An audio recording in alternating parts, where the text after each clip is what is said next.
You're back live with another edition of Paisley Burger Betting College Football Podcast, heading into week 11 already here with the co-host, Mr. Paisley.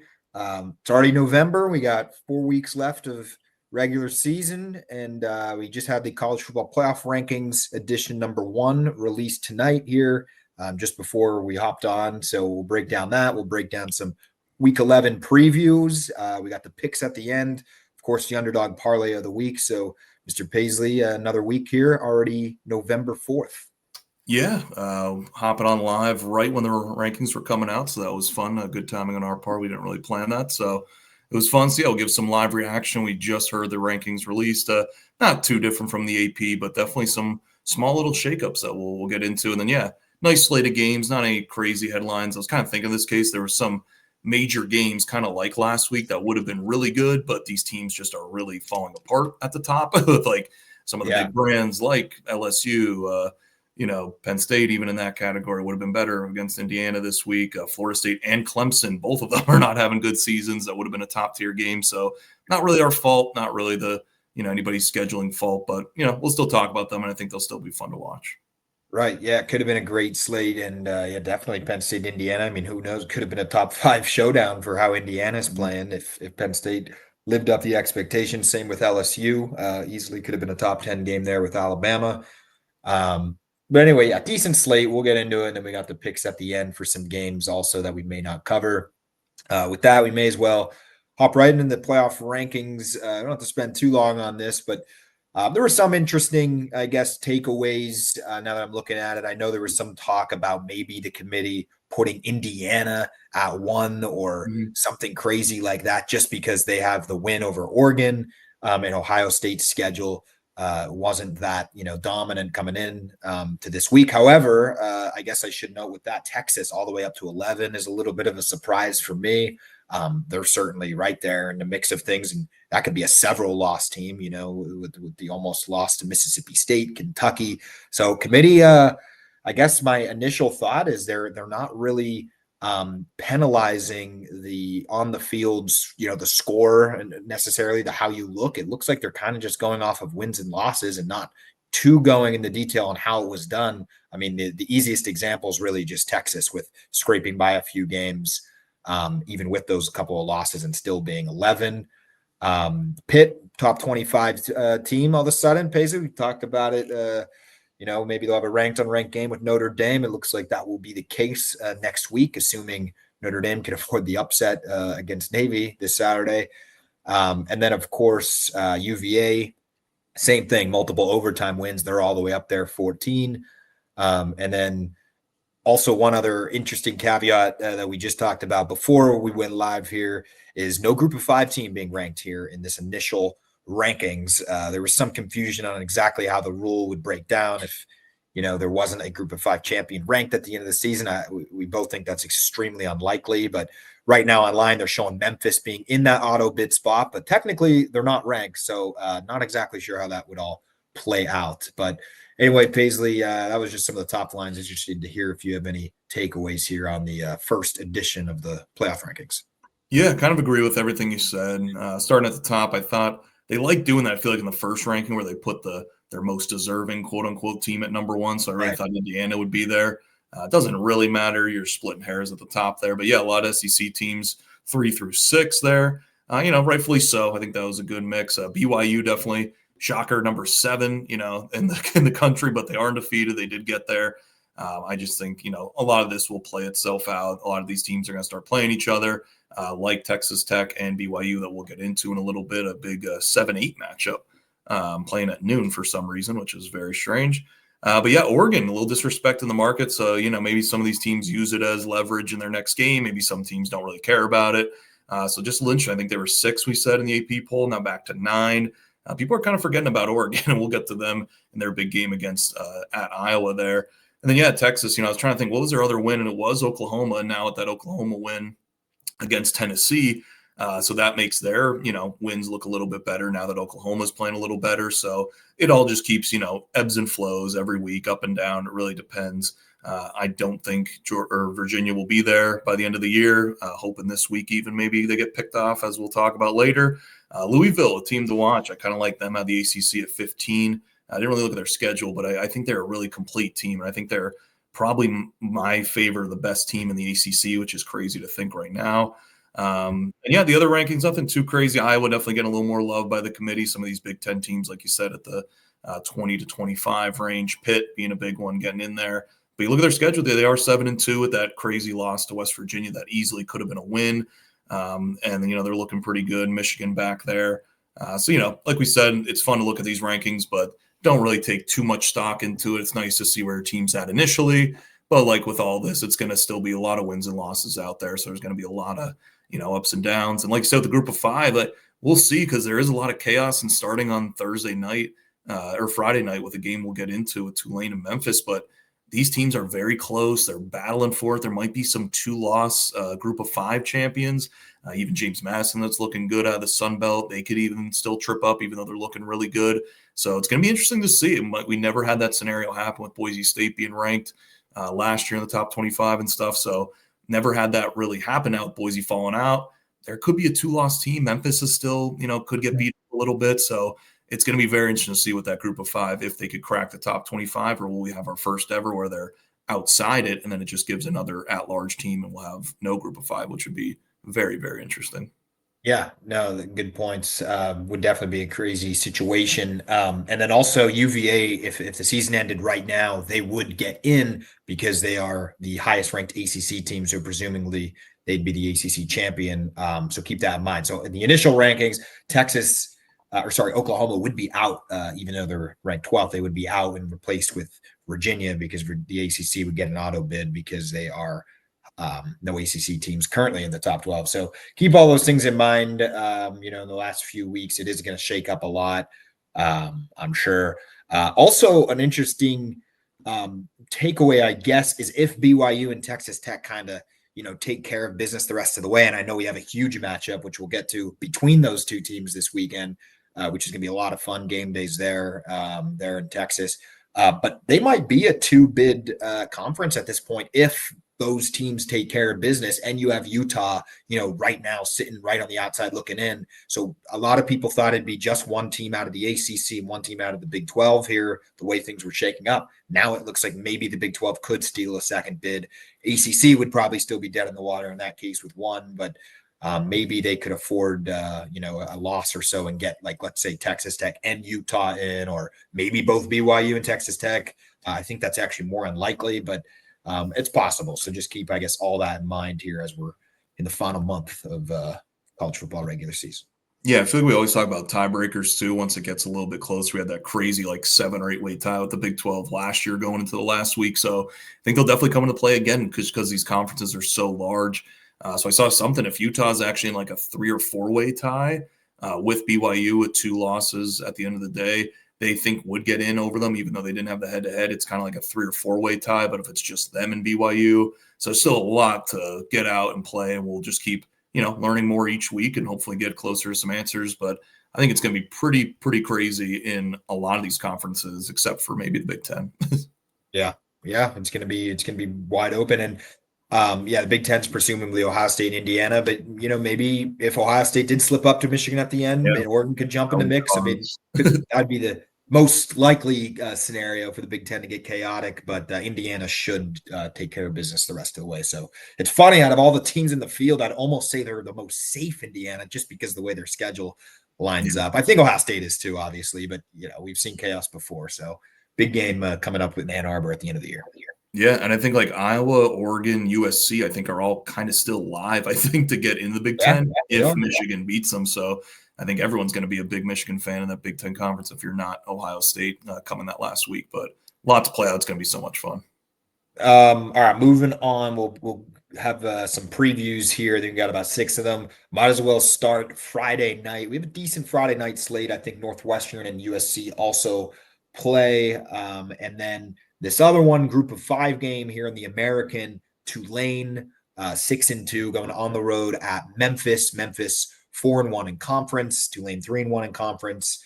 Both fighting for that American championship game. They're both technically alive in the playoff, kind of how we just talked about with the initial rankings, is the winner of the American needs to be the highest ranked team in order to get in, which we'd say is likely, but not necessarily impossible to be left out. But this is a big one for American implications. Loser will drop 2 down in the conference. Memphis coming off of course, the big win a week ago. And they are 5.5-point favorites here. At home, they're hosting Tulane. Tulane got the big win over Duke in early non-conference, and they've had a surprisingly very strong season. So they're right in the thick of things here. Like I said, 5.5-point favorite. Memphis totals 55.5. Paisley, this one Friday night. What are your thoughts? Yeah, this one's a sneaky good one. I was a little surprised by the line here when it came out. I actually played some Tulane +7. It opened up now down to 5.5, like you said. So definitely some money on Tulane here. But I do like this Tulane team. The results haven't been great, even in their wins. But I just really like the coach, John Summerall. He's being, talked up to possibly an LSU, maybe Auburn now that opened up. I saw his name getting floated around there. He's a really good coach. He was at Troy, then went to Tulane, has success at both stops. So really good coach. He knows what he's doing. Maybe got a little distracted last week in that stinker they had 48-26 against UTSA. And that score was a little bit closer than it should have been, honestly, at the end. But, Tulane, even their wins, they have a close win against Army, closer-ish win against ECU by 13 points. They beat Tulsa by 17 and then got waxed by Ole Miss in their last 5 games. But I don't know. I'm just not fully buying this Memphis team. I watched that game against South Florida. We were both on South Florida, I think, in that matchup, and they really got outplayed for 3 quarters and then had a crazy comeback there at the end at home to wrap it up. And USF had some turnovers, just some bad shooting themselves in the foot at the end there. But Memphis did impress last week going down to Rice. Rice not too good this year, but it was kind of a sleepy spot. It was on Halloween. No one could watch it because that was the first day of the suspended ESPN on YouTube TV, but they jumped out to like a 28-0 lead in the first quarter. So I don't know. Maybe this team is just different this year. They're maybe more buttoned up. They also have another good head coach that could maybe be hired somewhere else as well. So this is 2 top-end American teams going at it. But I kind of like Tulane with the points. I'd still kind of play to 5.5. I think that's still okay. Would kind of lean to the over too. A lot of these American matchups, I'll get to one later, one of my picks. A lot of offense, not a ton of defense in this conference. So should be an entertaining one down there in Memphis. But I like Tulane plus the points here. I think they'll keep it close. And I don't know. I'm just not really buying this Memphis team overall case. But so everyone's kind of writing Memphis in maybe as a group of 5. And I'd be like, let's slow down. I think there's still a lot of games left to play. I think this American Conference is really good at the top end. So I was just a little shocked when it opened up at 7. So I'll take the underdog here. Yeah, and there's 6 teams in the American right now with 1 loss in conference. I mean, we're talking, Power 4 and Big 12, ACC chaos at the end. The American might be more chaotic than anything. I mean, you got East Carolina right there with 1 loss. I've heard some good things about them just today, actually. South Florida right there just got the upset last week when they lost to Memphis. Tulane, North Texas, Navy still hanging up there. They have a tough schedule and they're coming off the loss, but still got to take them seriously. So this could be chaos. And I agree. I think I would lean Tulane with the points here. Let's not forget, this is a Memphis team that has that pretty bad loss to UAB 3-5 overall. So keep that in mind. And it's a Friday game, and we've seen some weird things happen on Friday. So yeah, everybody's just writing in Memphis. I don't quite understand it unless I'm missing something. Like, yeah, they're 12 in all these early bracket projections. And it's like, well, right now they're in a 6-way dogfight here in the American. You have JMU sitting in the Sun Belt too. That's likely to win out, at least get to the conference championship. So I would pump the brakes a little bit too from just writing Memphis in all of a sudden. And no easier way would make that clear here if they did get upset at home against Tulane this week, which is possible Friday night. And that loss to UAB really stands out. And Tulane's still fighting for the bid. People are kind of writing them off, not talking about them getting that 12th spot, but it's not over for them. So we'll also lean Tulane in this one. Yeah, and they do have that transfer quarterback from BYU, Jake Retzlaff. He did get benched last game. I heard watching that game. That game was, I think, on TV. I think actually, so I was able to watch that one.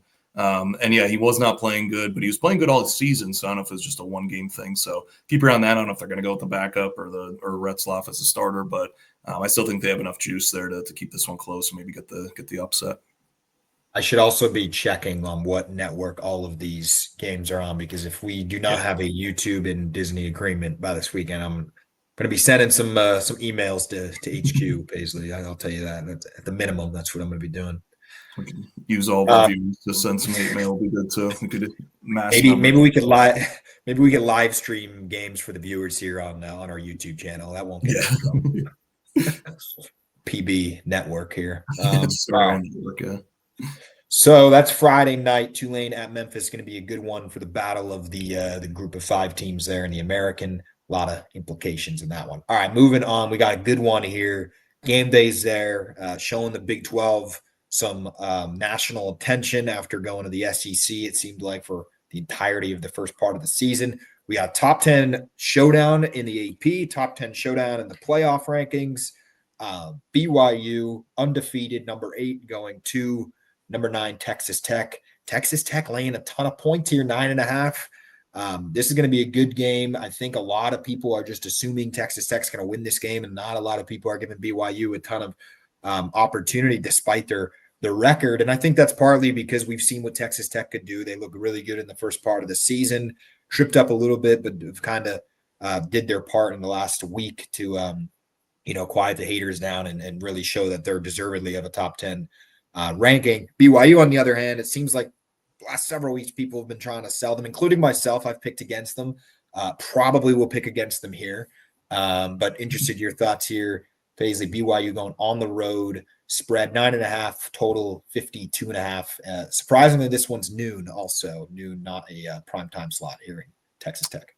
Yeah, I'm going to go a little different approach this week with this matchup. Maybe not every big time matchup. I'm going to go with the favorite here, Case. I think Texas Tech gets it done here. I think they show their true colors. Just looking at kind of these schedules leading up to this matchup here, I think Texas Tech has really checked a lot of boxes, except for that Arizona State win or loss that they had a couple weeks ago. It was on the road. They had their backup. Morton was out. And I think he's a real difference maker. He's the real deal. I didn't think too highly of him, but he's been playing really good ball. He just brings a completely different dimension to this team when he's healthy, which he is going into this game. You had a really good game against Kansas State. That's you mentioned as well. We were both on Kansas State in that one, and they got thoroughly beat. Like it was not anything fluky about that. So they gained a lot of trust, a lot of respect from me in that aspect. So I'm just kind of putting more on their side. Okay, that Arizona State loss, I think, was just one bad game that they had. Bad spot, backup quarterback on the road. They really cleared the boxes everywhere else. And then looking on the BYU side, kind of a different story their last couple of matchups. You look back to that. They even played Colorado early in the season. This was week 4 before Colorado quit and shut it down. And they won by 3. And I had Colorado in that game. I remember they were keeping it close. They were up for most of the game. And then BYU scored a couple late. Arizona, we remember that game, Case, because we were both on Arizona. They were dead in the water. BYU came storming back, won in overtime, that a game that they did not deserve to win. The Utah game, I was on them in that one. Didn't maybe get a little fortunate. They were up. They were down 10, I think, in the third quarter.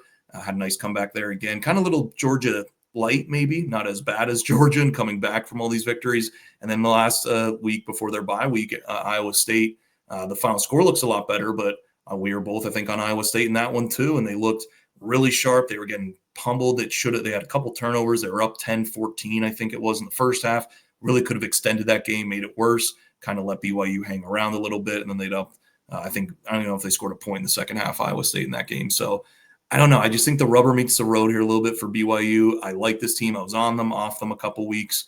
They won me some money, but I think they're getting a little lucky, Case. I just don't think they're at this caliber of Texas Tech. Like, I do think Texas Tech is a top 10 team, honestly. I think they're that good. I think they'll prove it this week. But BYU, I think, is very fraudulent, so don't get confused by the 8 ranking by their name there. I think they're very fortunate to be in this spot. They could have had a couple Big 12 losses here leading up to this one, but I just think Morton plays good. They've looked really good on the road, at home. They got this game at home. I just think they lay a number. Only thing that kind of scares me is the number is a little high. It's been floating around that 9.5, 10.5, keep going up and down. BYU is coming off a bye, which they desperately needed because they had a lot of big games. But I do like this BYU team, I think, overall. But just in this matchup, this spot, Texas Tech is hot right now. The defense is humming. If they could really shut down Bear Bachmeier to start the game, like first quarter, a little bit into the second quarter, they could get pressure on him, get a couple sacks, really make his life miserable. I just don't see BYU coming back again against this defense on the road. I think they need to jump out to a quick start to be, in this game and have a chance at the end. But so that's something I'll look forward to. If BYU can't really run the ball, if Bachmeier's getting hit a lot, I think it's going to be a rout.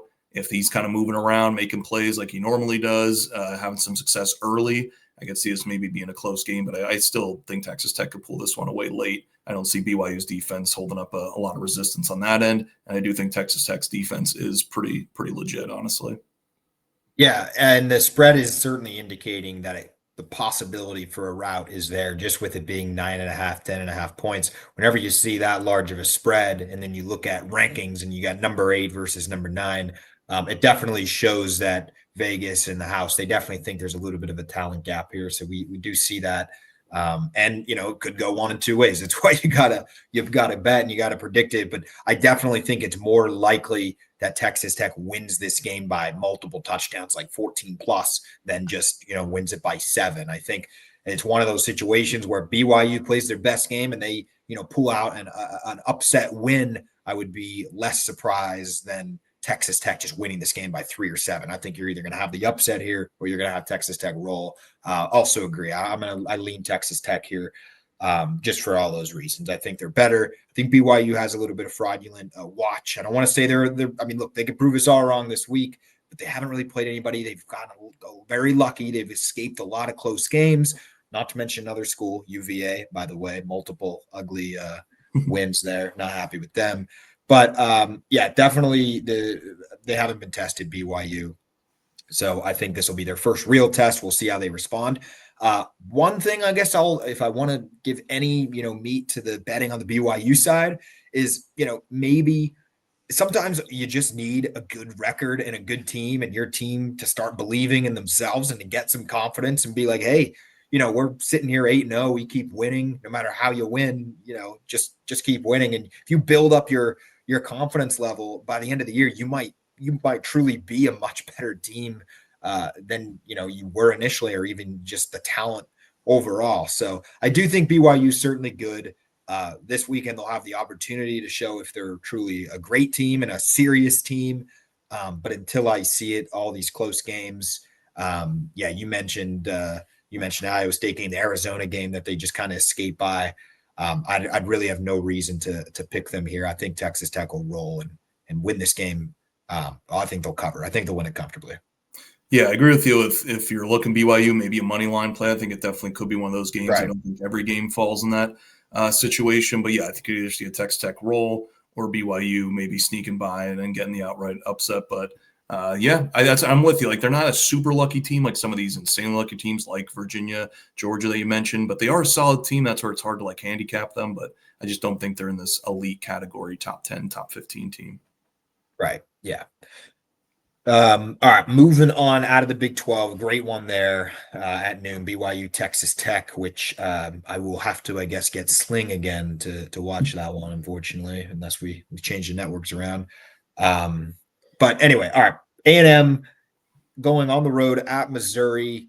This one, 3:30 p.m. on Saturday. It's going to be a great one. Number 3, undefeated Texas A&M, 6.5 points. They're going to Missouri, of course. The story with Missouri, had a great season, winning a lot of games all the way up there and closing in on the top 10 here in the playoff rankings. And then, of course, you play Alabama, you lose close in a game you look pretty good in, you fought hard, but it doesn't go your way. You go on the road to Auburn, you win that game, but very ugly win there against Auburn, 23-17 overtime. Then you go to Vanderbilt, you lose that game, you lose your quarterback, and it just seems like everything kind of falls apart. Missouri goes from being that team like dark horse, all the energy, right there in the playoff race, to pretty much dead in the water here. And this one might just, as they say, basically pull the plug out from underneath them. If they lose this one, they're pretty much done. Even though A&M's a great team, A&M is undefeated, but it's just the way it's going to go for where they're at in the rankings. I think they're out in the 20s. This loss would put them at 2-3 in the SEC. I mean, at that point, you're pretty much out of it. But on the other side, that's why they play the games. You have undefeated Texas A&M coming to your house. They want to win this game. And by the way, this win without their Bo Prabula, this would catapult them right back in that conversation. So really on the ropes here for Missouri, last chance to make a statement on this season. And then A&M's just got to keep winning. They're I don't want to say guaranteed a spot here in the playoff. We know how difficult the SEC is. Things can go sideways quick. But if they win this one, they're really in the driver's seat. They'll have, they're in the conversation to be 1, 2, or 3, that you could really put those 3 teams in any order. At least they believe that. So big games for both sides, and the spread is not a ton of points here. Under a touchdown, it may have opened up a little bit differently, but it's now -6.5. Texas A&M totals 48.5. Yeah, this one was tough. I'm so back and forth. I kind of like Missouri early.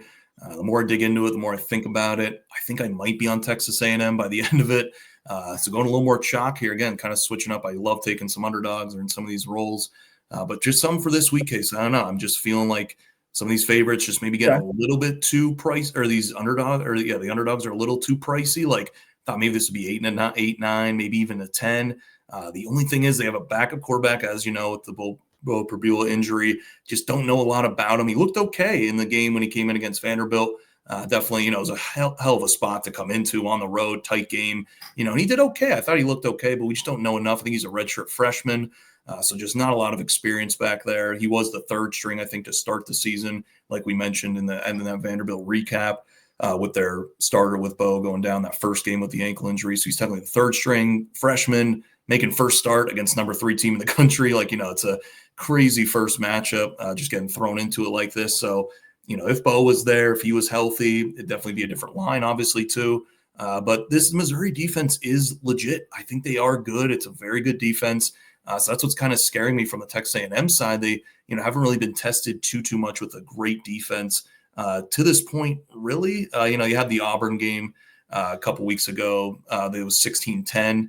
It was kind of a sloppy game. They couldn't really move the ball at home there. And they had Mississippi State, Florida, Arkansas, and then LSU's defense was supposed to be good, but that was just a crazy good game that they played there in that down there in Baton Rouge. So it's tough. It's a tough handicap for me on this one. I'd put it as a lean right now. I'm going to lean Texas A&M under the 7. If I could get a 6.5, I think I'll take it when it gets close to it. I don't know if it's going to make the card. Don't love it, because I could see maybe this Missouri team, if they could, keep those receivers down. They have a good secondary. It's a good matchup against those really good receivers from A&M. Texas A&M coming off the bye, though, so they definitely have some nice rest. But sometimes that's not always the best for some teams. They want to just keep playing. Maybe sometimes, that rest and pulling off a little bit doesn't really help. Would kind of maybe lean the over a little bit if Texas A&M gets it rolling. Their defense is so hit or miss. They get a lot of pressure, but it's not a great defense like we talked about. In that Arkansas game, they put up 42. LSU was moving the ball in the first half, and then I just don't know what happened in the second half. I think that was just Brian Kelly quitting on the field. So they put up 25 still in the game. So I think the defense has had it. It's not that great at Texas A&M side, but I don't know if a backup quarterback's really going to come in and do it. They have a good ground game with Ahmad Hardy, so maybe they could run the ball a little bit, lean on that defense. But I'd kind of lean Texas A&M here. I just think coming off the bye, I think going up against a freshman quarterback making his first start will help out that struggling defense. And I think the offense will do enough. They're just so electric. And Marcel Reed, no one's really talking about him for Heisman. I think he's definitely having an insane year, putting up some great numbers. And I think, some of these bigger wins, they have the Texas game at the end of the year. I think he should be in discussion too, with a kind of watered down Heisman race. Not a lot of great players, at the top are playing, having unbelievable seasons. I think he needs some more recognition. He's playing at a very high level this year. Yeah, Marcel Reed's playing awesome. And the first time I really saw him was against your Fighting Irish Paisley, when he just was slinging the ball over the field. They had those great receivers too. They have a ton of talent, this A&M team. I think they have more talent than Missouri. No real question there. But I kind of like, this is a tough one for me. I'm going to lean Missouri, even the quarterback situation. That I don't know a whole lot about how great he is. He's a freshman quarterback, but I heard he was in the conversation, earlier, was it week 0 or whatever, before they announced Prabula being the starter. I think he was in the conversation for, starting. And I think he's good enough. I think he'll, it's going to be, it might be a tough first half. He's going to learn a lot, but I think if their defense can help him out just a little bit, and you're at home, you're kind of on the ropes. I like these kind of spots that, I think Missouri's going to be truly fighting for their life, and they'll have the crowd at least on their side for this one.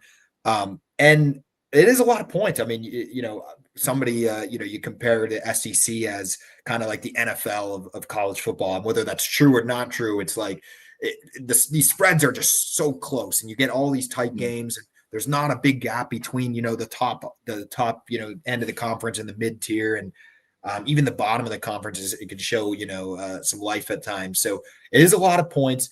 I think Missouri has a shot in this game. I really do. I'm not confident enough. I'm going to spoil the underdog parlay. I'm not picking Missouri, but I'm not going to be stunned here if they could pull out something out of the hat here. Also, A&M, I think they're really good, but if I want any talking points to go negative on them, they have the big win on the road at Notre Dame, but that thing, as we all know, could have went the other way. I mean, that was a fourth down touchdown. I mean, look, that could easily be a loss. And the Auburn game, they struggled in it. I know we're going back a month, but they struggled in that game. And if you look at their schedule now, it is not as impressive as we thought it was going to be. I mean, they got pretty lucky. They avoided Alabama. They avoided Georgia. They haven't played Texas yet. They go to Texas last game in the season. So I can't say they're untested. I mean, the SEC, look, it's a battle, and they played Notre Dame. But I wouldn't say, though, there's going to be this massive steamroll between A&M and Missouri. I do think this game's going to be a little closer, and I'm going to give the lean to Missouri here. I won't be shocked if they could try to pull off the upset here. I mean, it's good we're going a little more head-to-head this year or this week instead of previous weeks. It'll be a little more fun matchups. But yeah, I've just been off this Missouri team all year, so that's why I'm kind of like, I'm just going to stay off them at this point. But that was such a huge win against LSU. Obviously, there was a lot of emotion. They had the bye in between, but, that was a big game for Texas A&M. So maybe they're still a little, riding a little high off that game. But going to be fascinating to see this great offense going up against a great defense in Missouri at home. So it's going to be a fun matchup. All right, moving on. Big 12, 3:30 p.m. on Saturday. You got a battle of two unranked teams, but teams that have kind of had highs and lows this year. Kansas going to Arizona. Arizona, a slight favorite here at 4.5 points. They had a huge win last week over Colorado. They had a huge win against Oklahoma State, by the way, who's terrible, but a few weeks ago. This offense has been more impressive, I think, than people thought coming into the year. That is Arizona. And then, of course, Kansas on the other side, just kind of been an up and down year. Lost to Texas Tech, lost to Kansas State. And those are pretty good, solid teams. And then they turn around a week ago. Of course, when I bet on them and they don't cover against Oklahoma State, gave up 21 points. Couldn't believe that one. This one totals at 56.5. So Vegas expecting a good amount of offense. And this one kind of a battle in the mid tier of the Big 12. Both teams here have 3 losses in conference. But should be a fun little battle here, Paisley, in Tucson. Yeah, I think this is just a fun one. We were trying to pick games this week, and I think this will be a fun one, kind of like that Arizona State, Iowa State. That wasn't really a marquee matchup, but that was a really fun game. Had it on one of the 4 quad boxes. It looks like this one is on ESPN, so I don't know if we could quad box it on Saturday, but we will see. But I think I'm kind of leaning over in this game would probably be my first play, and then I kind of like Kansas plus the points in this one. It was at 5.5, now down to 4.5, so maybe a little Kansas money. I think these are just 2 evenly matched teams, some under the radar teams, like you said, playing some good football, not great, but definitely in that middle pack of the Big 12 that I think could maybe spoil the team. I'm not sure the schedules, but if they play like a Texas Tech, Utah, BYU, that are kind of vying for those top spots, I think these teams can maybe ruffle some feathers here and do maybe an upset or something in the next coming weeks. But so maybe a fun one to watch, just put on a 4th screen maybe, but I think just very evenly matched. I was kind of surprised it was over the 3.5. I thought it'd be 3.5, maybe 2 in this game. Arizona has an electric offense, like you said, putting up a ton of points. Still have that quarterback. His name's escaped me right now from last year, Fafita. He's really fun. He moves around. He's a good quarterback to watch. And then Jalen Daniels on the other side was a big name last couple of years, been injured. Like you said, their defense is a little leaky on Kansas. That's the only part that is a little questionable, but the offense is pretty solid and it's humming. So I think this will be a fun matchup, maybe a little back and forth action. I think it goes over the total of 56, maybe waiting to see if it goes down to that 55, 54 key there. But yeah, just leaning Kansas in the over, and maybe just put this one on a side screen. I think this will be a fun one to watch. Yeah, definitely a fun game in the mid pack here, the Big 12. I don't know. I do think there'll be a lot of points. Arizona, I think, could score, and Kansas has shown signs of letting up a lot of points here. And not to bring up Oklahoma State again, but they're terrible. Scored 21 points. Oklahoma State hasn't scored. They scored 21 points two other times this season. One of them was week 1. They put up 27 against UT Martin in their only win of the season. And then they put up 27 a few weeks later against Baylor. But other than that, they have not been able to score. Look, I'm not going to lie. I don't know how Oklahoma State got those 21 points. So, maybe can't really base my whole argument on this one. But my point is I do think we'll see points. I'll pick Arizona, Paisley, just to be against you. I think we're better here when we're going head to head on some of these games. So I'll take Arizona -4.5. Like you said, I think they're probably even. Arizona's home. Maybe there'll be a little bit of a fight here, and I do think they'll be able to score on the Kansas defense. So for that reason, I think maybe they'll get a touchdown late here and cover this thing on Saturday. Yeah, I still can't get over the Arizona's in the Big 12. I was doing some basketball preview with college basketball coming up, and they're like, "Yeah, Arizona's gonna have a good shot to win the Big 12 in basketball." I'm like, "They're in the Big 12." Like, I'm just still not wrapping my head that they're not in the Pac-12, and the Pac-12 is not a thing. So very weird to still get around my head around, but they are in the Big 12. Pac-12's coming back though next year. That is true. Yeah, back. New set of teams. Might be the Pac-8 or whatever. They're losing some teams, but should be fun. All right, going now. Big Ten marquee matchup, Paisley. Oregon, number 6 in the AP, number 9 in the playoff here. So a little bit of maybe they feel a little disrespected here. Oregon Ducks at number 9 in the playoff, 6.5-point favorites. Going to Iowa, which is a very tough place to go to, not only in the Big Ten, but just around the country. Do a pretty good job there. This is a big game for them. They have their team believing. It's so funny, and not to bring Penn State into this argument, Paisley, but these Iowa fans, I've never been a fan of Iowa. I've always said they're some of the worst fans across the country. So if you're an Iowa fan, I'm not really going to apologize, but sorry you have to listen to this, I guess. But they beat Penn State by 1. They acted like it's their Super Bowl. They're all bought in the season. They think they think they're back. They think they're all in. And they might be. I mean, who knows? They have a shot here. They turned around. They killed Minnesota in a game that I didn't see coming. I think, on Minnesota with the points in that game, 41-3. So they've shown signs of being really good. And I remember, they beat Rutgers early in the season, 38-28, a game I was also on Rutgers, of course, in that game against Iowa. And they put up 38 points. We haven't seen Iowa do that really ever. So their offense is a little bit better, I think, than it is most years. A little worried about the defense, though, which is kind of surprising. I think the defense has showed some flaws. I think they're good, but I don't think they're an elite defense like we've used to been seeing. And I do think Oregon could score a lot of points. They didn't score a lot of points against Wisconsin. So, they have some answers or questions to answer, and now's an opportunity for them. But this game surprisingly might be close. The spread's only 6.5. Iowa is now ranked in the playoffs. So they're, like I said, their fan base is believing. They think they have a shot. And if they win this game, which is certainly possible, they're going to be right in the mix of getting close to that playoff discussion, which is, shocking for me to even comprehend. But anyway, big game for them in Kinnick. Will they have a shot, Paisley? Oregon at Iowa, total is only 40.5. So really low total here. Yeah, this is going to sound crazy, Case. My favorite play in this game is the over. I kind of like the over 40.5. I know it's super low. I just think it's a little low. Like you said, this Iowa offense is a little bit better. I think we're still kind of tracking them like they don't have a quarterback like they did in the last couple of years. Now, he's not throwing it that great. I forget his name at the moment again here, but not a great thrower, but they are running the ball at an elite level. Now, the games they have run at elite level haven't been the best defenses that they played. They did play Indiana really well at home. Probably should have won that game, which is crazy to look back now on how good Indiana was. Like you said, big blowout wins against Minnesota, Wisconsin. I think they're really good at beating up bad teams, and Rutgers too, putting up 38. But I think they'll score a couple points here. I think Oregon's defense is good, not great. But I think Oregon's going to score a decent amount of points. I think they're kind of just laying the weeds here a little bit. And that's why I'm going to take Oregon too, minus the 6.5. Going a little chalky again here, but I like Oregon and the over in this game. I could see Oregon scoring, even Penn State with that, defense that they had, or offense first start on the road. I know they had that blocked field goal return, so maybe 18 points legitly, 24 in the game, 17, or whatever you want to call it, legitly. So I think you could score enough points on this Iowa defense. I think the offense got a little better, but I think the defense took a couple steps back than years past. Like I think the defense was so elite, but the offense was so bad. Now they're kind of like going towards the middle now. But I just think this Oregon team is getting a little disrespected.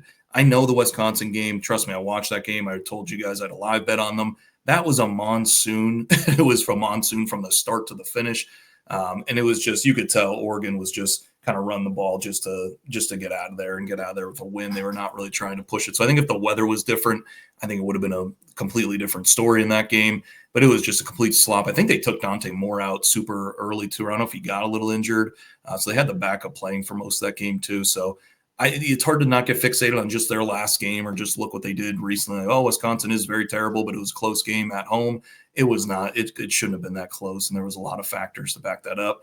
Not saying it's going to be a Rutgers 56-10 like 2 weeks ago, but I think this Oregon team, I think they learned a lot after that Indiana loss. Sometimes a loss isn't the worst thing for a team. They could really, you're not riding high. You could go back to the drawing board, look at what you're not doing well. I expect Dante Moore to have a good game here. He's the X factor. If he could have a good day against this Iowa team, I think they breeze by the 6.5. But I still think even if they struggle, they like to run the ball. They like to rely on their run game, which has been pretty good, definitely a little above average this year. And I just don't think this Iowa defense is as elite as it was in years past. I think people are moving the ball on them. So I think I actually do like the over. That's my favorite play in this one. But I am going to be taking Oregon minus 6.5. Not sure if it's going to make the page yet.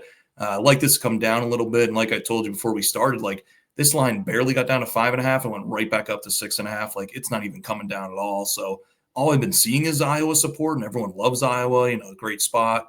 It's at Kinnick. It's at home. 3:30. Oregon's got to go on the road, a couple time zones, and this line is not budging at all. So I think that's telling you that Oregon might be the right side. Doesn't always work out that way, but I think Oregon's going to play with a little chip on their shoulder. I think they're getting a little disrespected, and no one's really talking about them since that Indiana loss. But I think that was just a really good game plan, really good game by Indiana. I think that was more credit to Indiana and how top tier they are versus how, bad or poor Oregon is. I still think Oregon's a very, very good team. I could see them, making a run the playoffs, honestly. And we'll see. This game will be a huge test. They have some other good tests with USC, Washington coming down later in the year. So they're not even a lock to make the playoff if they lose this game for sure. But I still think they're a top 10 team, maybe even top 5. I do hold them to a pretty high standard. So I think they have a good showing here on the road in a tough environment. And I wanted to pick Iowa. I really did. But I think Oregon's a top-tier team. I think they're going to show here this week. Yeah, that's good points, and I agree with the over for sure. I don't think the Iowa defense is really that elite at all. I mean, I think they're good, but like Penn State, they were able to move the ball against them, and that was, by the way, the first time that quarterback Grunkmeyer, freshman, came in. Like that was his first start on the road, and they showed some flaws. So. We'll see. I mean, this is a big test for both teams, but really Iowa, I mean, can they slow down Dante Moore? And Oregon, I assume Dante Moore will be 100% healthy for this one. I'm not 100% sure, but I think he will be. So, I don't quite fully grasp the spread. I think there is a little disrespect here going on. A lot of hype around Iowa just the last couple of weeks is really, especially, Penn State, and you go to Minnesota, their offenses look good. I think they're a solid team, but I do agree. I think Oregon's just a step higher. I think that, like you said, I hold them to a pretty high standard. I think they're a really good team. I think they'll bounce here. I think they'll score. And I do expect them to win this game and also cover. I'm gonna lean over, and I think Oregon covers. And just looking back at that box score case, Penn State, I remember they had a good day on the ground, 173 rushing for Penn State. So, like you said, I think they could be run on. I think it's going to be a good running game for both teams. I think Iowa's going to be able to run the ball too. So, kind of a little unconventional over where you're looking more for passing and fireworks. I think it's going to be more running, but a lot of gashers, a lot of big, maybe set up the play action pass. And like we talked about that Rutgers team, we watched that Friday night. They scored 28 points pretty easily. They really didn't have any problems. And it's a good Rutgers offense. Their defense is so terrible. But I think this Iowa defense it could be had a little bit. That would be fun. By the way, CBS 3:30. So finally, CBS gets a decent Big Ten game, and instead of covering, I feel bad for those announcements. Some of the weeks they had covering like UCLA and Purdue and Minnesota. So finally, we got at least a decent game here between Oregon and Iowa, both I guess ranked here in the playoff rankings. So big one there on Saturday. 6.5 point favorites for the Ducks. Final game, SEC showdown, one of these games that we thought could be a huge marquee game with implications of not only the SEC, but just even the college football playoff in general. We got LSU going on the road at number 4, Alabama. Alabama, a 10.5 point favorite. And this one totals 49.5. This one's going to be fun. LSU, of course, fired Brian Kelly. They're kind of a mess right now. Nothing's been, going their way. The governor's involved with, picking the next coach. He's not really, but he's just been a character, getting a lot of, national press lately. Alabama, on the other hand, they have the early loss to Florida State. I know we say it every time we cover them, but they've just looked dominant since win at Georgia. They beat Vandy. They go to Missouri. They beat Tennessee. I mean, these are all really good, solid SEC teams. They're breezing through them. Of course, the only game they didn't look great in was a couple of weeks ago against South Carolina. But like I said at that time, it was just a weird spot. You're coming off against all those tough games. South Carolina was fighting, for their lives, trying to pull off the upset. They almost did, but I'm really not punishing Alabama too much for that. The spread, though, 10.5. So, decent margin. You got a double digits here in the SEC. It's always, that's a lot of points. But right now, I just think Alabama is just, they're fighting. They're trying to win a national championship here. LSU's kind of dead in the water. The question will be, how do they respond? They lost their coach, their first game since Brian Kelly has been the coach. Both these teams coming off a bye week. So, expect this to be like a kitchen sink type game for LSU. They might just try to throw out everything here in Alabama to see if they can pull off a shocking upset. But I think this one would really surprise me more than any other on the slate here. But anyway, 10.5 points, Paisley, total 49.5. This one, prime time here on Saturday, 7:30. Yeah, definitely could have been a huge matchup before the season started. And like we said, some of these teams falling off. As you were talking there, Case, just thinking that'd be so cool if they brought Ed Orgeron back to be the interim for the last couple games. Just not full-time head coach, just interim, just be back. I'd have put maybe he took out a loan here on LSU. But regardless, whoever the coach is here, it's not Brian Kelly. So that makes me like LSU a lot here. I think they're going to get the one game coach bump here coming off the bye. I think those players want to play hard. So I'm going to go LSU plus 10.5. Not fooling around the money line or anything in this one. Just give me them plus 10.5 here. And I like the under too. I think LSU's defense, who does have a good day against Texas A&M's offense. So you throw that game out. They've been holding teams under a little bit. That Blake Baker's still a really good defensive mind there. He's still on the staff into this game. So I think their defense shows up. They had some injuries, which I think they should have got a little healthier after the bye. I think everyone's just kind of writing them off because of how terrible that second half was in Texas A&M, and deservedly so. That was one of the worst halves I've seen in football in a long time. And Alabama's playing really good football. And now that you got that bye that you said that they desperately needed after all those crazy games, I think they'll have a good showing here. But I'm just kind of putting a little more stock in this LSU team. You saw how much the players obviously did not like Brian Kelly. They, former players, current players, people on the staff were getting pissed. So I think everyone could kind of just take a deep breath on that sideline. They could kind of just play free a little bit. They don't have the dictator walking around there on the sideline. So I think there's going to be a whole different football team this Saturday. Maybe to start, as I'm saying this, maybe a little first half LSU. Maybe they come out with some energy, and then maybe over 4 quarters, Alabama just, wears on them a little bit. But like I said, I like this Alabama team, but don't love them. Like, I just don't, even though I know it was a tough stretch. I know they came out undefeated in those 5-game stretch there, and you got to give a lot of credit to them. But, didn't really look overly impressive or blowing teams out or blowing it away in the box score. Especially that South Carolina game. Like, what is this line if that South Carolina game goes differently and they lose that one? And, I think Alabama would be a little more desperate. Obviously, they still have 1 loss. They're very desperate. No losses in SEC play.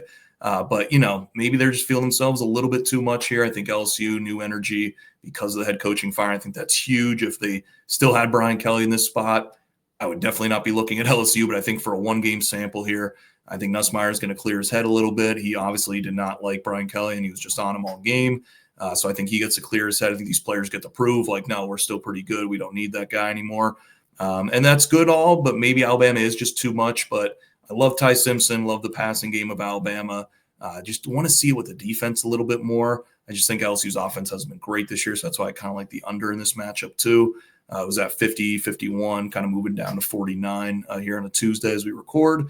So I'm fascinated by this one. I know it's not a great matchup. I know it doesn't look great on paper, but I'm really interested to see how this LSU team, maybe a little bit like Penn State case, maybe because they have the talent. And, it's not like they lost all the talent or they just weren't a good football team. They still have some talented guys, and Penn State's playing okay. Now, I mean, it was the Ohio State game last week, but they still have that talent. So I think that's where it's so hard to handicap these lines, because are they going to play that talent level, or is it just, are they giving up? So I think it's two different teams. It's the teams when they're on the decline and they're hitting the trash bin and it's, it's going downhill. But now you got to get a little restart here, get a little refresh, fresh the batteries a little bit, new slate, new coach. So, they still have the talented guys. They still have the talent to do it. They still have the other coaches on the staff. They didn't wipe out everybody. So I don't know. I think they keep this one a little closer and give maybe a little scare to an Alabama team that was kind of, floating by in some of these games, but getting the wins outright. Yeah, I think they're definitely talented. They have the guys. If LSU could put it all together, I think it could be, surprisingly, a game like you said. And it's funny about Brian Kelly. I don't think I've ever seen a coach in my life that has gotten fired and I haven't heard any positive things about him. Like not one positive sentence it's said by a former, player, really anything. Like if anyone's listening and they, saw anything, please send it to us, because I've never, I haven't seen it. It's just shocking to me. Like, so definitely could be a bump. And that's a good point. I mean, maybe the players, it was funny. You referred to him as a dictator, Brian Kelly, pretty funny term there. Maybe they do, maybe they come out, maybe they feel like a little bit, the less pressure. They're kind of just having fun out there. Like I said, kitchen sink game for them. I mean, they're out of it, but they have the talent, they have the players. Maybe if they could get it all together, and this is their biggest rival. I mean, this is a huge game for LSU. The LSU Alabama game is always huge for them. So I know you got to go on the road here. That also might be playing into the line a little bit. I think if this is at home, probably goes from like 10.5 to like 6.5, or really right around there. So definitely have the talent to do it. I'm not going to be stunned if they do it. This is a tough one because I could see Alabama pulling away late. So that 10.5 just is, difficult line. But I do lean, I think, LSU with all the points, just because we talk about how really good top to bottom this conference could be. And, that is a lot of points. And like you said, if Alabama drops that game to South Carolina, which they could have easily, what does that do to this spread? Also, I know I said it a couple weeks ago, but that Alabama team, when they lost Florida State week 1, they're still somewhere in there, and that this Alabama take it around a little bit. Maybe 1 in every 20 will do that. Maybe 1 in every 10, maybe 1 in every 50. Maybe that team we won't see again for 4+ years. But that team, Paisley, somewhere in there, not fooling around with the LSU upset either. I don't think outright. Will I be absolutely stunned? Honestly, probably not, just because of the talent. But if I have to pick a side, I'll take LSU. Give me all the points, 10.5. And I'll roll with the Tigers. Give one last scare here. Maybe they could one positive this season for them. Yeah, if there was ever a game to, go all out, get all your emotions out, everything, it would be this one. I know we kind of said that in the Texas A&M one, or at least I was, because I was on LSU, and that might have been one of my worst picks of the whole season. So maybe we got one more in us. Maybe we, rally the troops one more time here, show it, stick it to Brian Kelly here, show him that you guys are still worth it and good. So I'm really excited to see how LSU comes out. I think it's going to be a fun matchup. It'll be a fun one on Saturday. All right. Well, that being said, we'll get into our picks. Might as well just give one more pitch, though, to Disney and YouTube TV to hopefully come to an agreement here. So we don't have to, buy Sling or whatever. Illegally stream on YouTube is actually probably what I'm going to do. So hopefully this video doesn't get taken down now, Paisley, for me saying that. But I will certainly be doing that. All right. Might as well get into our preliminary picks. It is Tuesday, so we got a full slate here, full week ahead of us. If you're listening, Paisley, what is one of your picks here to kick us off? Yeah, and just on the YouTube TV, hopefully the Disney CEOs maybe listen to our podcast. Yes. Maybe we'll turn it around. So big fan, yes. We do reach out. Maybe he's listening down there in Florida or wherever his couple houses he has around the world. But anyway, getting to our picks here, I'm going to go to a Thursday night matchup. I think Thursday between UTSA and USF. Going to take the over, kind of like UTSA has a little bonus pick plus the points. I think they're up to 14, which is pretty insane. So I kind of do like that too, but I like the over a little more. 68.5, very tall over, but I think it's going to clear. These offenses are crazy good. Defenses, not good at all. I think it's going to be complete fireworks down there in Florida. You just look at some of these final scores for UTSA, even last week, 48-26, 55-17, 61-13. And then South Florida putting up a lot of numbers, 34-31, 48-13, 63-36, 54-26, 63-14. So I just think there's going to be a ton of points in this one, especially on the USF side. I think they might put up 50 in this game, and then I think UTSA is going to do enough to maybe cover and get the over in this one. So give me USF running the total up here, getting 50 plus, and then UTSA doing their part to make the cover. And again, I think I could see us going over 75, 80 total points. Case a lot of points on Thursday night. Love it. Maybe you could buy a couple more points here, get yourself better odds at like over 75. Well, that's great. And a little bit of a, good pick if you're listening to the podcast Thursday night. So if you're listening early, get that bet in there over 68.5. We'll be watching that one probably on YouTube illegally streaming. So should be a fun one there. My first pick, I'm going a little sneaky good one here, Paisley. I'm going, and I mentioned this game a couple weeks ago. I've kind of been talking about it, hinting at it. I'm going to take it. I'm going to take Mississippi State with the 8.5 points. They have Georgia coming to town. Another huge game for Mississippi State. They are close to being a good team. They are right in these games. They knocked off Arizona State early in the season. Remember, they rushed the field, all this. They had Tennessee beat. They lose to them in overtime. They lost to A&M, but who doesn't lose to A&M? They fought against Florida. They fought against Texas. I mean, they had the game won against Texas. What am I saying? That game was won. They blew it. They got the win against Arkansas a week ago. So they're right there. They're not far off. They're getting a lot of points. You have Georgia coming to town, who has looked really good. They're ranked high, but we've seen their flaws. So they've struggled at times. They struggled against Auburn. They struggled at times against Florida. They were losing that Ole Miss game. I just think that Mississippi State is going to have a little bit more fight. I think they're going to have some vengeance from what happened against Texas. And I think they're going to cover this. Give me Mississippi State 8.5, 7.5, whatever. I'll take them. I love this one, Case, with you. This is on my card as well. It's been traveling up a little bit. It was at 7, kind of going up a little bit. So just keep an eye on that line. You can maybe get a couple more points, but I'm with you. Huge sandwich spot for Georgia. They had Florida last week, now on the road in a tough place, Mississippi State, and they got Texas on deck. So definitely huge game, a bunch of emotion last week, and they're looking forward to a game. So perfect sandwich spot. The number is, I feel like it should be even a little higher, but I'll still take it over a touchdown with you, Case. I like that pick. My second pick, I'm going to go with another spot play here with Boston College plus 10.5. This one's moving down. I got it at 12.5 on Sunday, down to 10.5 now on Tuesday, hosting SMU.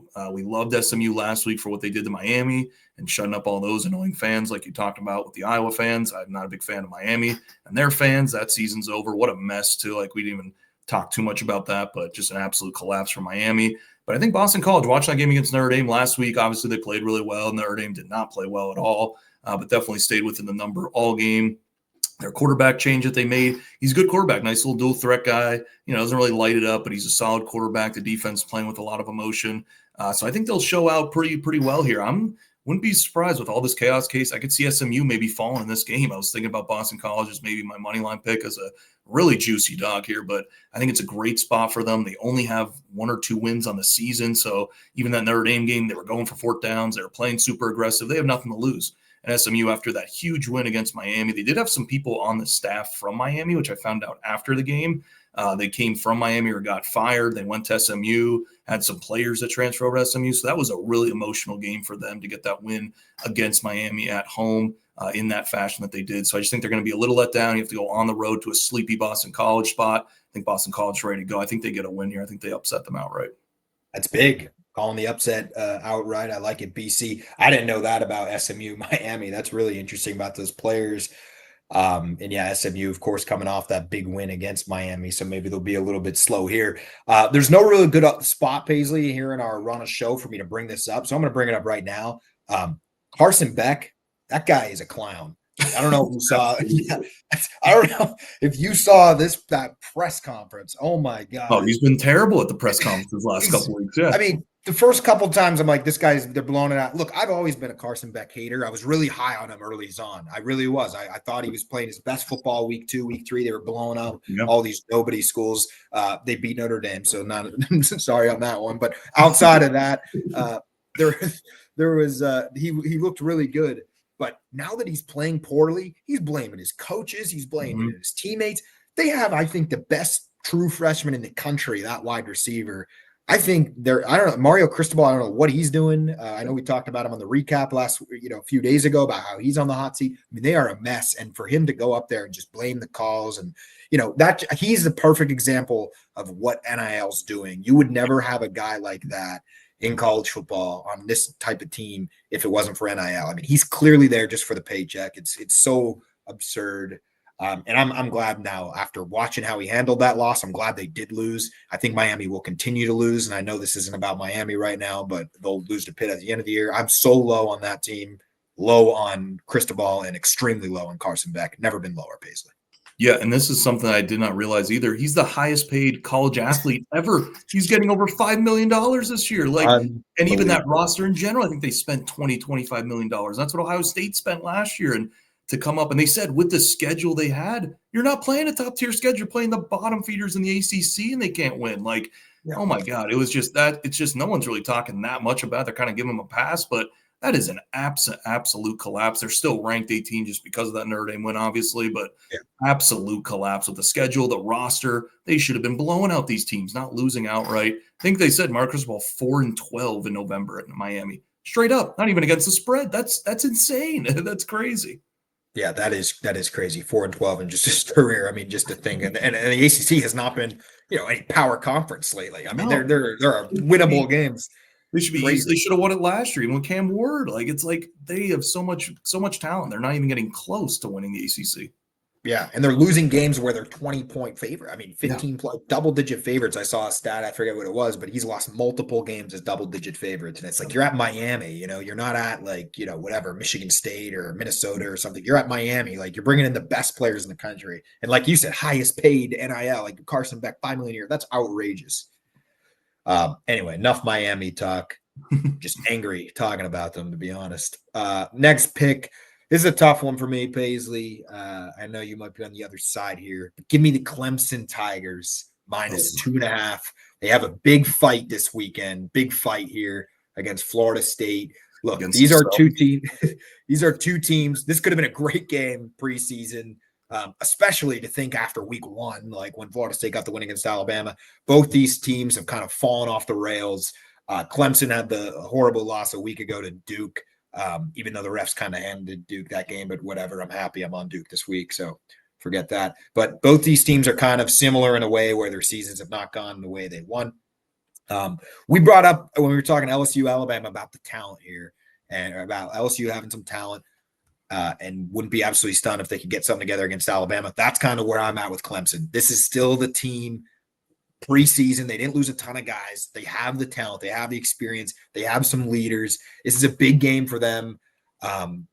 They scored a ton of points against Duke. I mean, Tom Allen, I don't know what the defensive coordinator is doing, but they've gotten together offensively. They've been looking better. I know UNC's nobody, but they scored 38 on them, 41 on Boston College. SMU was a disaster game, but I just think at home, a big game. Dabo, he doesn't look stressed. Look, he maybe was making jokes a week ago about him getting fired. I don't know if that's a good thing or a bad thing, but this is like a spot play for me. Florida State's coming off that dominating win against Wake Forest a week ago. I don't think it means anything. 42-7, they could have it. I think Clemson's going to win this game. So give it -2.5. If it's under 3, I'll take them. Absolutely hate that one. We will be against each other on this one. This is a big one, but I just think Clemson sucks. Going head to head here. Is Dabo going to show up? I think he might just stay at home in this game. He doesn't want to coach. I don't think he wants to coach. It might be better, honestly, for Clemson if he's not. But do you see that clip when he was ragging out the defense and he's screaming at them, and one of the defenders just smiling and laughing? This team is so gone. They are gone. I don't know, Case. I don't think they're turning around. Florida State, huge offensive bump against Wake Forest, that deadly Wake Forest defense last week.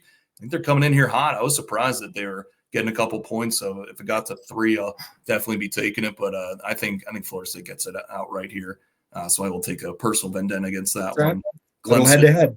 Going in the shitter. They are horrendous. I like that. Little head to head.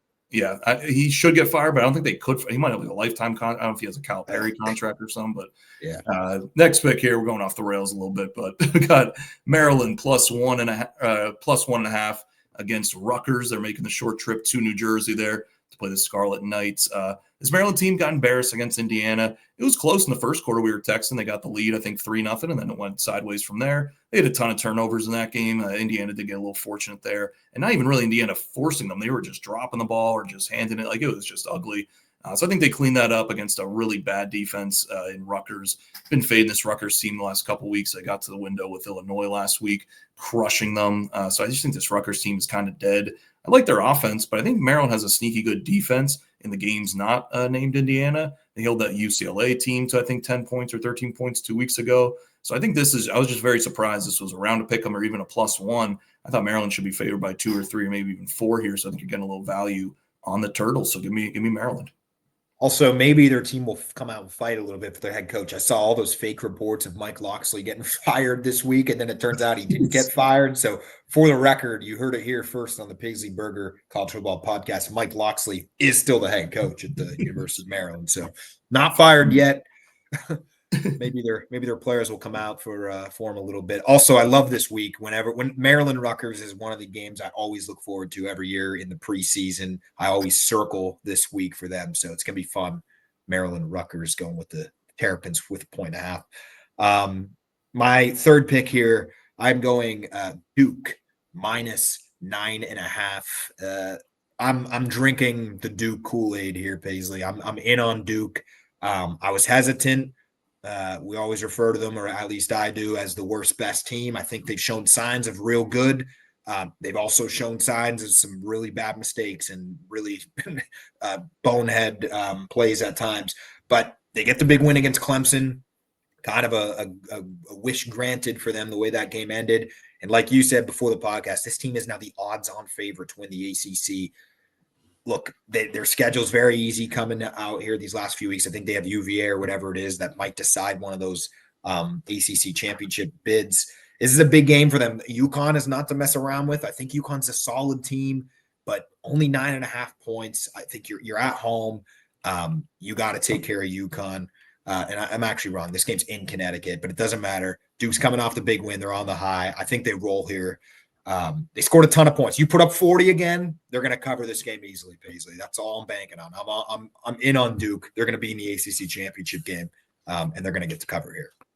Yeah, I'm staying away from my Duke Blue Devils here. They burned me too much. I'm not getting back on. I do like UConn the game, like we discussed pre-show here, so I'll be taking them +9.5. You get a 10 out there. I think it's a bad spot for Duke, but we will see what happens. I was just checking the total because, like you said, Duke's been an over machine these last couple of games. It's at 65.5.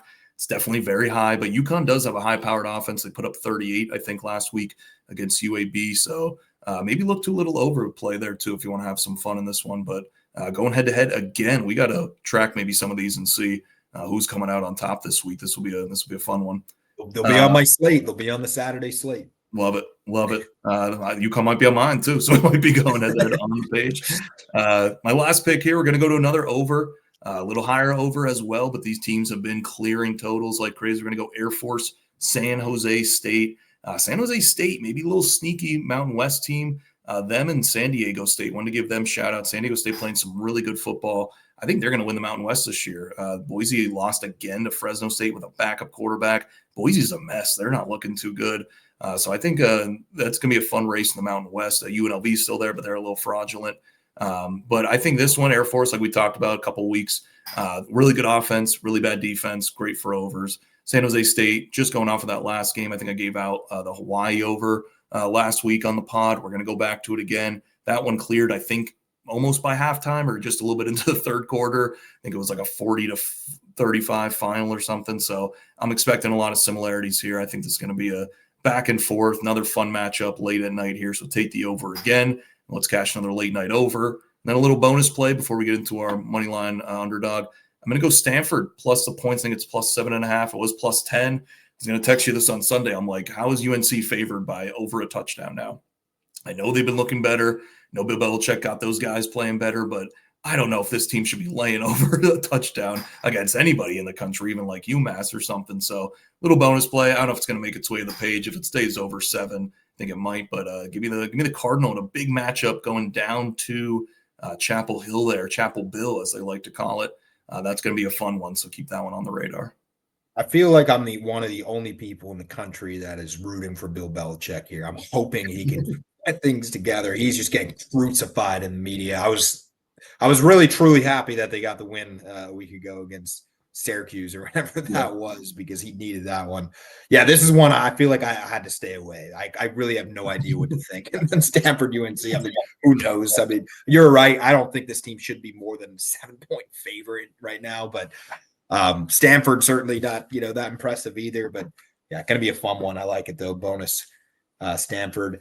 All right, that will do it for our picks. Now, the moment that all of our millions and millions of fans have been waiting for, the underdog parlay of the week. Paisley, we've had some highs, we've had some lows. I think last week might have been the first time we had 0 for 2, but I think we're going to be back on pace here. Yeah, we got a nice juicy one here, largest of the season. So if you like to wager a little to win a lot, this is the week for you. I'll start us off here, Case, with Temple plus 205 going on the road to the Service Academy of Army. We are going to be fading the Service Academies again. It's a weekly tradition here on the podcast. It's been favoring us a lot this year, I feel like, with the picks. So got there last week with North Texas crushing Navy. So give me Temple to go on the road. I was surprised this line's at 7. I thought it'd be closer to 3. So I think you're getting a lot of value here. Temple got blown out last week, but just a bad spot, bad game for them. ECU, I think, is actually pretty good, like you said earlier. I think they're actually a very solid team. Wouldn't be surprised if they sneak into the American Championship. They have an electric offense, and when they get rolling, they just topple on you. So I feel like Temple just got a little blitz there. I think this is a better matchup for them with a slower Army team. I think their offense does enough here, and I think they get the win in a not so hostile territory environment there in New York. I was surprised this was at plus 205. I think it's some really nice juice. So give me the Owls there to get a nice road win at West Point. I was surprised, Paisley, going against the military academy schools here. If you're a first-time listener, it's nothing out of the ordinary. I like Temple also.